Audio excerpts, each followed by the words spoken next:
अब मुझे किसी खुदा की जरूरत नहीं, मैंने अपनी जन्नत खुद बना ली है। तारीख के सीने में एक ऐसा शहर दफन है जिसकी मिसाल ना उससे पहले कभी देखी गई और ना उसके बाद। इरम ज़ातुल इमाद, वो शहर जिसके सतून बादलों को छूते थे और जिसकी सड़कों पर सोना बिछा था। ये कौम आद का वो गरूर था जिसने जमीन पर जन्नत बनाने की कोशिश की, मगर कुदरत के एक झटके ने उसे ऐसा मिटाया कि आज वहाँ सिर्फ रेत का सन्नाटा है। कौम आद, वो लोग जिनके जिस्म पहाड़ों की तरह सख्त और कद दरख्तों की तरह लंबे थे। उनकी ताकत का आलम ये था कि वो चट्टानों को अपने हाथों से तराश कर महलात खड़े कर देते थे। उनका बादशाह शुद्दाद तकब्बुर की इस हद पर था जहां उसे अपनी ताकत के सिवा कुछ नजर नहीं आता था। उसने फैसला किया कि वो जमीन पर एक ऐसी जन्नत बनाएगा जो आसमानी जन्नत को मार दे। हजारों मुअम्मार ने बरसों की मेहनत के बाद इरम को तामीर किया। उसकी दीवारें सोने और चांदी की ईंटों से बनी थी और उसमें यकूत और जमर्द के सतून नस्ब थे।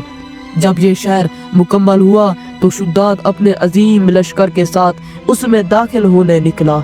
वो घोड़े पर सवार सर उठे फकर से कह रहा था, अब मुझे किसी खुदा की जरूरत नहीं, मैंने अपनी जन्नत खुद बना ली है।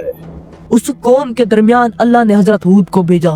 उन्होंने बार बार कौम आद को खबरदार किया, ऐ मेरी कौम, इस ताकत पर नाज ना करो, ये सब अल्लाह का दिया हुआ है। अगर तुमने तौबा ना की तो अल्लाह का अजाब तुम्हें मिटा देगा। मगर शुद्दाद और उसकी कौम हंसने लगी और कहने लगी, ऐ हूद, हमसे ज्यादा ताकतवर कौन है? हमारे इन बुलंद सतूनों को कौन गिरा सकता है? फिर वो वक्त आया जब आसमान से बारिश बंद हो गई।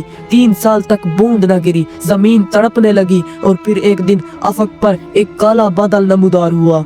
कौम आद समझी कि उनकी दुआ कबूल हो गई और बारिश होने वाली है। वो खुशी से नाचते हुए इरम के मैदानों में निकल आए, लेकिन वो बादल नहीं, अल्लाह का कहर था। एक ऐसी यख बस्ता आंधी चली जिसने 15 फुट के कद आवर इंसानों को सूखी घास की तरह हवा में उछाल दिया। 7 रातें और 8 दिन वो तूफान ऐसा बरसा कि शुद्दाद की वो जन्नत, वो सोने के सतून और वो मगरूर लोग सब के सब रेत के अंदर जिंदा दफन हो गए। शुद्दाद इरम के दरवाजे पर कदम रखने से पहले ही मौत के मुंह में चला गया था।